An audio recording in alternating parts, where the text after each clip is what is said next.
Hello అండి, నమస్తే. ఇప్పుడు మాట్లాడేటువంటి టాపిక్ ఏంటంటే పహల్గామ్ టెర్రర్ అటాక్ తర్వాత ఆపరేషన్ సింధూర్ తర్వాత జరుగుతున్న డెవలప్మెంట్స్లో ఇండియన్ డిప్లొమసీ కంటే పాకిస్తానీ డిప్లొమసీ బలంగా పనిచేసి గ్లోబల్ సూపర్ పవర్గా ఉన్నటువంటి P5 కంట్రీలుగా చెప్పబడుతున్నటువంటి యుఎస్ఏ ఓ పక్క, చైనా ఓ పక్క, ఈ రెండు దేశాలతో పాకిస్తాన్ సత్సంబంధాలు మెయింటైన్ చేసుకుంటూ గ్లోబల్ ఫోరమ్స్ మీద ఇండియాని ఐసోలేట్ చేసే పని చేస్తుందా అంటే ఎస్, ఇప్పటికైతే సక్సెస్ఫుల్గా చేసుకుంటూ యుఎస్ఏని అడ్డం పెట్టుకుంటూ ఇప్పటివరకు ఇండియా యొక్క డిప్లొమసీని ఐసోలేట్ చేసుకుంటూ ఇండియాని గ్లోబల్ ఫోరంలో ఐసోలేట్ చేసుకుంటూ వచ్చినటువంటి పాకిస్తాన్ ఇప్పుడు చైనా, బంగ్లాదేశ్తో కలిసి సౌత్ ఏషియాలో ఇండియాని ఐసోలేట్ చేసే ప్రయత్నంలో భాగంగా ఇంకొక ఫర్దర్ స్టెప్ వేసే ప్రయత్నం చేస్తూ ఉంది. So China as well as Pakistan రెండు దేశాలు సార్క్ ఆల్టర్నేటివ్గా South Asian Association for Regional cooperation ఏదైతే ఉందో, సో దానికి ఆల్టర్నేట్గా డీఫంక్ట్గా ఉన్నటువంటి సార్క్ని పక్కన పెట్టి సార్క్ ఆల్టర్నేట్గా ఇండియా లేని ఒక గ్రూపింగ్ని ఏర్పాటు చేసుకునే ప్రయత్నంలో భాగంగా చైనా అండ్ పాకిస్తాన్ రెండు ప్రిలిమినరీగా ఎంక్వైరీ చర్చలు జరుపుకున్న తర్వాత ఫర్దర్గా జరుగుతున్నటువంటి డెవలప్మెంట్లో భాగంగా కన్మింగ్లో జరిగినటువంటి మీటింగ్లో బంగ్లాదేశ్ని కూడా ఇన్వైట్ చేసే ప్రయత్నం చేశారు. So Bangladesh, Pakistan as well China preliminary ఒక అండర్స్టాండింగ్కి వచ్చి ఇండియా లేని సార్క్కి ఆల్టర్నేట్గా ఒక గ్రూప్ని తయారు చేసి సౌత్ ఏషియాలో ఇండియాకి ఒక కంట్రీ కూడా ఫ్రెండ్గా లేకుండా సౌత్ ఏషియాలో కంప్లీట్గా ఇండియాని ఐసోలేట్ చేసేదానికి ఒక చర్యను అయితే చాలా సక్సెస్ఫుల్గా మొదలుపెట్టాయి. ఈ ప్రయత్నంలో భాగంగా China, Pakistan as well as Bangladesh ఈ మూడు దేశాలతో పాటు other than India SAARC regional గ్రూపింగ్లో ఉన్నటువంటి కంట్రీస్ ఏవైతే ఉన్నాయో ఆ కంట్రీస్ అన్నిటితో కూడా చర్చలు జరుపుకుంటూ ముందుకెళ్తుంది చైనా అండ్ పాకిస్తాన్. అయితే ఈ క్రమంలో Maldives, Sri Lanka as well as Afghanistan ఈ మూడు దేశాలు కూడా ముందుకొచ్చి ఈ సార్క్ ఆల్టర్నేటివ్గా ఏర్పడుతున్నటువంటి గ్రూప్లో జాయిన్ అయ్యేదానికి ఒక సముఖతను విల్లింగ్నెస్ని అయితే ఎక్స్ప్రెస్ చేసే ప్రయత్నం చేశాయి. అయితే ఈ క్రమంలో ఇక్కడ చైనా ఇండియాని ఐసోలేట్ చేసుకుని ఏం సాధించాలనుకుంటుంది? ఒకటి, మజిల్ పవర్ పరంగా చైనా ఆబ్వియస్లీ ఇండియా కంటే స్ట్రాంగర్గా ఉంది. మిలిటరీ పరంగా చూసుకున్న, ఎకానమీ పరంగా చూసుకుంటే ఇండియన్ ఎకానమీ కంటే 5 times బిగ్గర్ ఎకానమీగా చైనా ఉంది. అండ్ ఇంకోటి, చైనాకి సంబంధించి సూపర్ పవర్గా ఎమర్జ్ అయ్యి అమెరికాకి ధీటుగా వెళ్తున్న క్రమంలో అమెరికా అడుగులకు మడుగులు ఒత్తుతున్నటువంటి ఇండియా పక్కన ఉండటం చైనాకి ఏమాత్రం రుచించట్లేదు. కాబట్టి డెఫినెట్గా ఇండియాని సౌత్ ఏషియాలోనే ఐసోలేట్ చేసేసి పక్కన పెట్టేయగలిగితే అమెరికా దాకెళ్ళి అమెరికాతో సత్సంబంధాలు మెయింటైన్ చేసిన పెద్ద ఉపయోగం లేకుండా చుట్టుపక్కల అన్ని దేశాలతో శత్రుత్వం కలిగి ఉండి ఎక్కడో అమెరికాతో సత్సంబంధాలు కలిగినంత మాత్రాన ఇండియాకి పెద్దగా ఆర్థికంగా, ఎకానమీ పరంగా, బోర్డర్స్ పరంగా పెద్ద ఒరిగేదేం లేదు. కాబట్టి సో ఇండియాకి చుట్టుపక్కల ఉన్నటువంటి ప్రతి దేశంతో చైనా సత్సంబంధాలు ఆల్రెడీ ఎకానమీ పాయింట్ ఆఫ్ వ్యూలో చాలా బలంగా ఆర్థిక సంబంధాలు కలిగినటువంటి చైనా ఇప్పుడు కొత్త గ్రూపింగ్ ఏర్పడి సార్క్ అనేది ఒకటి లేకుండా కనుమరుగవుతున్న క్రమంలో ఈ కొత్త గ్రూపింగ్ని ఏర్పడుకుంటూ ముందుకెళ్తే మాత్రం డెఫినెట్గా ఇండియా సౌత్ ఏషియాలోనే ఐసోలేట్ అయ్యేదానికి గ్లోబల్ డయాస్ల మీద పక్కన పెట్టండి, సౌత్ ఏషియాలోనే ఐసోలేట్ అయ్యేదానికి ఆస్కారం ఉంది. అండ్ సార్క్ పరంగా చూసుకుంటే 1985లో ఏర్పడినటువంటి సార్క్ ఏదైతే ఉందో 2016 నుంచి ఇనాక్టివ్ అయిపోయింది. ఒక్క కోవిడ్ టైంలో మాత్రమే నరేంద్ర మోదీ ఇనిషియేట్ చేసుకుని సార్క్ రీజనల్ సార్క్ గ్రూపింగ్ కంట్రీస్తో ఒక వీడియో కాన్ఫరెన్స్ పెట్టే ప్రయత్నం చేశారు.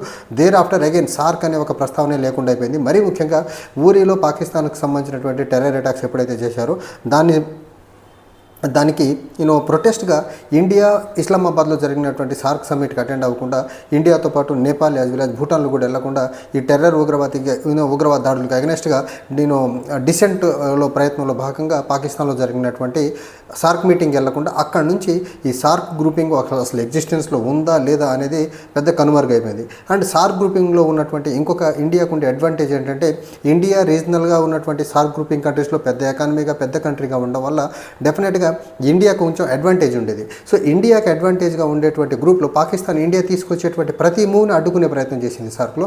సో ఈ క్రమంలో ఇండియా ఒక అప్పర్ హ్యాండ్, ఒక బిగ్ బ్రదర్గా ఉండేటువంటి గ్రూపింగ్ ఏదైనా ఉందంటే సార్క్. ఆ సార్క్ నుంచి ఇప్పుడు ఇండియాని ఐసోలేట్ చేసి వేరే గ్రూపింగ్ ఏర్పడటం వల్ల డెఫినెట్గా ఇండియాకి అయితే రీజనల్ కనెక్టివిటీ పాయింట్ ఆఫ్ వ్యూలో, రీజనల్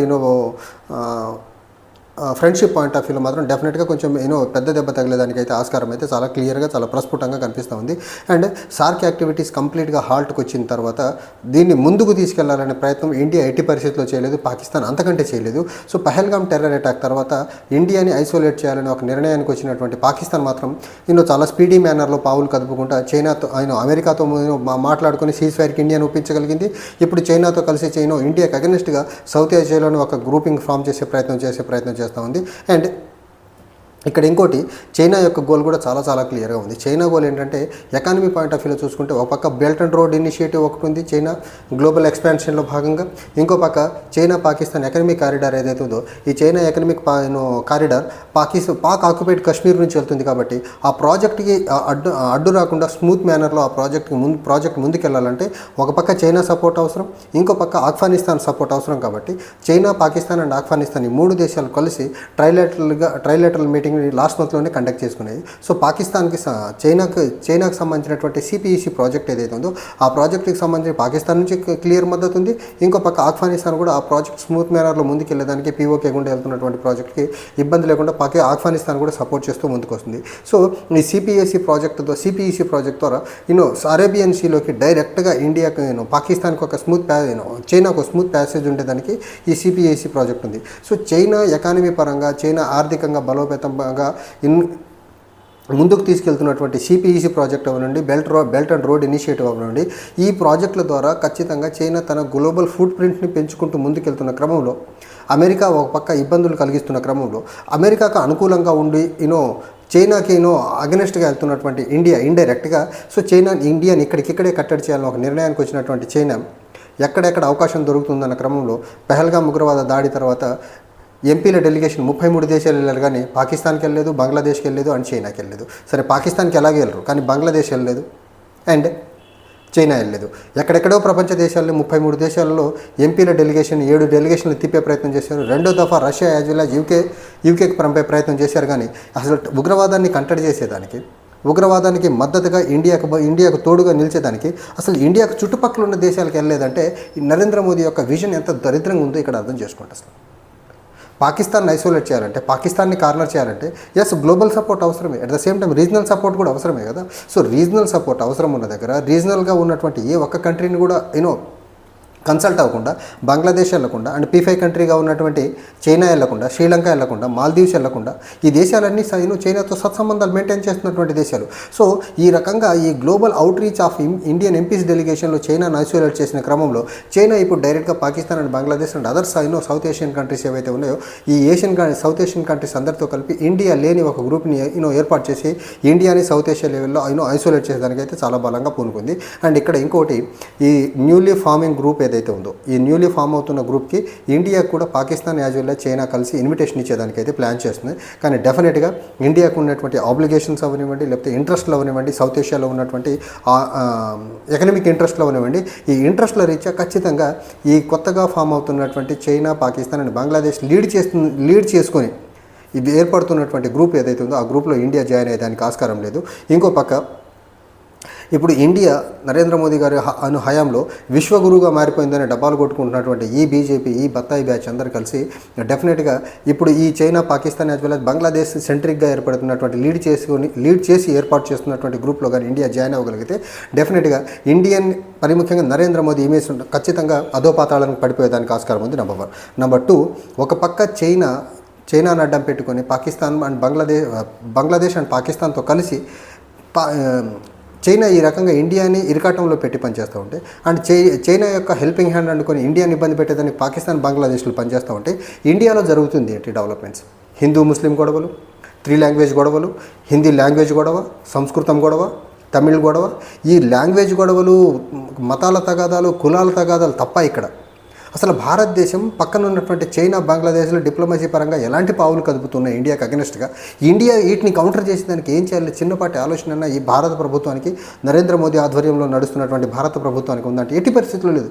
వాళ్ళకి ప్రపంచంలో భారతదేశం ఎటు వెళ్ళిపోయినా పర్లేదు, ప్రపంచంలో ఇండియా ఏకాగ్గా నిలబడ్డా పర్లేదు, కానీ ఇక్కడ హిందూ ముస్లిం గొడవ క్రియేట్ చేసి, ఇక్కడ లాంగ్వేజ్ల మధ్య గొడవ క్రియేట్ చేసి, ఇక్కడ వాళ్ళ పొలిటికల్గా ప్రజల్ని విడగొట్టి వాళ్ళకు ఉండేటువంటి రాజకీయ పట్టు నిలుపుకోవాలని ఒక దురుద్దేశం తప్ప గ్లోబల్ స్టేజ్ల మీద ఇండియాని ఐసోలేట్ అయినా, ఇండియన్ ఎకానమీ కంటే పాకిస్తాన్ ఎకానమీ బెటర్గా మారినా, ఇండియన్ ఎకానమీ కంటే చైనీస్ ఎకానమీ 5 ఎక్కువ ఉంది, ఇప్పటికీ అదొక 10 ఎక్కువైపోయినా పర్లేదు. అండ్ ఇండియాకి అగెనెస్ట్గా బంగ్లాదేశ్, చైనా, పాకిస్తాన్ అన్ని దేశాలు కలిసి ఒక జట్టుగా ఫామ్ అయ్యి ఎలాంటి చర్యలు తీసుకునే వీళ్ళకి ఇబ్బంది లేదు. కానీ వీళ్ళకి ఇక్కడ లోకల్గా కావాల్సింది మాత్రం ఒకటే, హిందూ ముస్లిం గొడవలు, లాంగ్వేజ్ గొడవలు తప్ప ఇండియా సెంట్రిక్గా ఇండియాని బలోపేతం, ఇండియా యొక్క గ్లోబల్ ప్రామినెన్స్ని ఫుట్ ప్రింట్ని పెంపొందించుకునేదానికి వీళ్ళు ఏ మాత్రం పని చేయకుండా ఇంటర్నల్గా గొడవలు క్రియేట్ చేసి రాజకీయ పబ్బం గడుపుకోవాలని ఒక దురుద్దేశం తప్ప ఇండియాని గ్లోబల్ స్టేజ్కి తీసుకెళ్లాలా, అది కూడా ఒక పవర్ఫుల్ మేనర్లో తీసుకెళ్లాలని మాత్రం నరేంద్ర మోదీ లీడ్ చేస్తున్నటువంటి ఎన్డీఏ ప్రభుత్వానికి ఎక్కడ కనపడట్లేదు.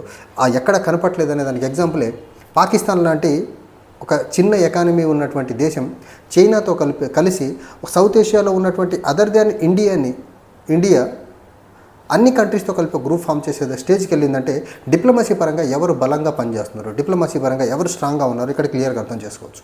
Thank you.